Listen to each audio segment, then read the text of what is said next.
Let's see what's 89. So I've been going on a little bit of a Stephen King marathon lately. I'm not quite sure why. I think we had a stormy day and I felt like, well, I need to watch Storm of the Century. So then I wanted to watch The Shining and I thought, well, I need to watch the miniseries. And then I'm like, well, what about Dreamcatcher? Didn't that like happen in the snow? And then I'm like, well, what about Secret Window? And what about 1408? And I just realised there's a whole bunch of Stephen King films I watched once in the cinema, bought on DVD, never had the time to watch, and don't remember what happened in any of them. So I'm just sort of going on a Stephen King thing at the moment. So one of the first ones I wanted to talk about was Dreamcatcher.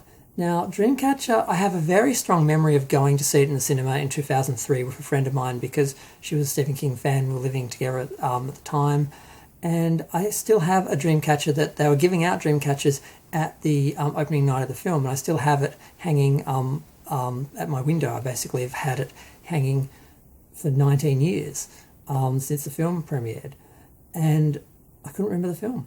I remember there was a cabin and there were guys. I can't remember anything else about it. So I know I watched it one other time on video, but I must have been paying too much attention because I could not remember it. So I watched it again. Now, the film itself didn't do well at all. It made, I think, 35 million, I think, in its release. It cost 68 million, made 75.7 million worldwide. And its local box office was, I just read it a minute ago, but now I can't find it, 33.6 million. So it was a real flop. Now, it had a lot of people in it. It had Thomas Jane, it had Tom Sizemore, it had Donnie Wahlberg, it had Morgan Freeman. It was directed by Lawrence Kasdan, who I'm not sure who he was, but he didn't work much after this. And yeah, it wasn't that bad, but it was a bit confused. I didn't know what I was going in for when I saw it. I remember the trailer briefly, but basically it's a story about four boys who rescue a disabled boy from being bullied, and they find that he has special abilities and he's given them the ability to read each other's minds and to read other people's minds. They have a psychic connection, and this goes into their life. They show them later in age, and they're sort of using this just for random things. One guy's actually working as a psychiatrist, which is probably an unfair advantage. But each year they go to a hunting trip or a cabin in Maine where people go hunting, and they were sort of connected by this boy and they stay connected by this boy. But when they're there, they encounter this man who is injured. He's been out in the woods walking for days, he's a bit lost, and he's quite sick. And this is where we get into the creature feature body horror sort of thing, where this guy has something inside him which is clearly moving around. They lay him down to rest, which they don't seem to get what's happening here. And eventually he goes to the bathroom. He is bleeding profusely and they find him dead on the toilet, and he has excreted a creature. So they try to contain that, but for some bizarre reason, I'm watching this, I'm like, why are you doing this? The character was sitting on the toilet, keeping the creature in, while the other guy went to get something to kill it. And for some reason, he dropped a bunch of toothpicks, and he's trying to pick one up. And of course, while he's trying to pick them up, he's taking his weight off the toilet seat. And of course, it gets out and it kills him. The other guy comes back just in time to see him get killed, and he gets possessed by an alien, which Duggett, who the name of the guy was, the disabled kid was called Douglas, but he called himself Duggett, or they called him Duggett. He called it Mr. Grey, and that possesses him, and then he goes on a trip where he's talking to himself as the alien, and a whole bunch of people being evacuated, a whole bunch of people are infected with this alien. So there's some sort of alien that has landed on Earth and it's infecting people. The animals are running. There's a military force, and the military is quite strong in this movie, where Morgan Freeman is playing this military guy who wants to retire, and he wants to end by resolving this alien problem, because apparently the aliens have been on Earth 4 years, because I mean Mr. Grey has been around for decades since these guys have been kids, because apparently they knew of him back then and Doug had encountered him, and there's some connection there which it's kind of hard to understand. Eventually the guys get quarantined and then they escape, and they realise that Morgan Freeman is planning to, not Morgan Freeman, but his character, Abraham somebody, he's planning to kill all the people who have been infected by the aliens who are in quarantine, which is regular folks. They've all got this red patch on them, which is kind of like a red moss. Kind of reminded me of The Lonely Death of the guy from Creepshow who Stephen King played. I can't remember his name, but he had like moss from an asteroid that was like growing on him. I wish I remember his name, but it doesn't matter. It sort of reminded me of that.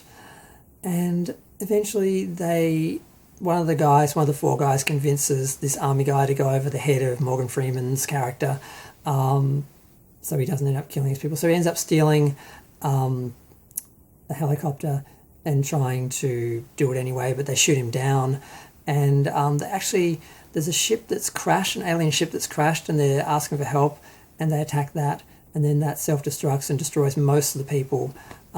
So basically they end up taking out all the army guys who are sort of trying to destroy the aliens and kill the civilians. And eventually they end up trying to stop Mr. Grey because he's trying to get an alien, a little slug, because there's another woman who's also from the same party from the first guy who was also infected, and she has one of these big slugs, one of these big eel sort of size slugs come out of her, and it lays eggs, and they're little baby ones, and Mr. Grey's trying to get one of them into the water source for Boston. So they're in this water plant, and at the last minute they go and get Duggets and they bring him out, and he apparently was an alien the whole time. Now this is a different ending. The original ending had him just have some sort of power that is able to stop Mr. Grey, and because Mr. Grey basically leaves the guy who he possessed. God, I should know the names of the characters. Jonesy, Beaver, Pete, and Henry. And Jonesy's the one who's possessed. Mr. Grey leaves him, and he basically, in the theatrical ending, Douglas is attacked by him, and then he turns into an alien, and he forms like this sort of cocoon around the both of them, and they explode together into red dust. And you see a Dreamcatcher like shape, and the ship also had a Dreamcatcher kind of pattern to it, like the one that you actually see that they were making. So that seemed to be some sort of more reflection of that than about the actual Dreamcatcher itself. But that's how the film ends. But in the original ending, Duggett just seemed to have some sort of power that stopped the alien, and then he died just from, he had leukemia, and he was weakened by using that power or whatever. I like that ending better than him being an alien the whole time that changes into a different alien.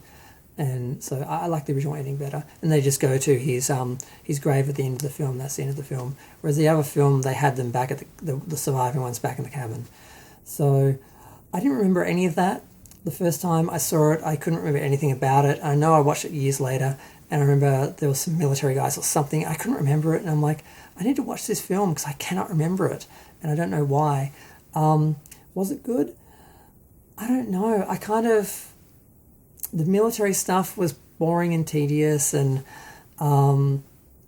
it just took away from... It should have stayed a small story of guys trying to survive, much like The Thing against aliens. It got too big with the military, and they kind of took away from that. And then the alien part was too much. Literally seeing the aliens and having them be giant aliens with big heads, it looked kind of like something from Lost in Space. Just a lot of things just didn't work. The actors were good, the characters were good, the initial story and the isolation part, that was working, but then once they sort of went outside of that and made it this really big story about aliens and the military and that, it ruined it. They should have kept it small. But I'm going to go. Feel free to share, like, comment, subscribe. Let me know what you think. I don't know if I'll watch it again. I do like the first part of it. It is good, but then once they get outside and becomes about the military and it becomes a bigger story, it loses whatever appeal and tension that it had. But yeah, 33 million it made. It cost 68. Yeah, 68. So yeah, that's a pretty big bomb. And considering all the names involved, it's a bit surprising, but it happened. Okay, I'm gonna go. Bye.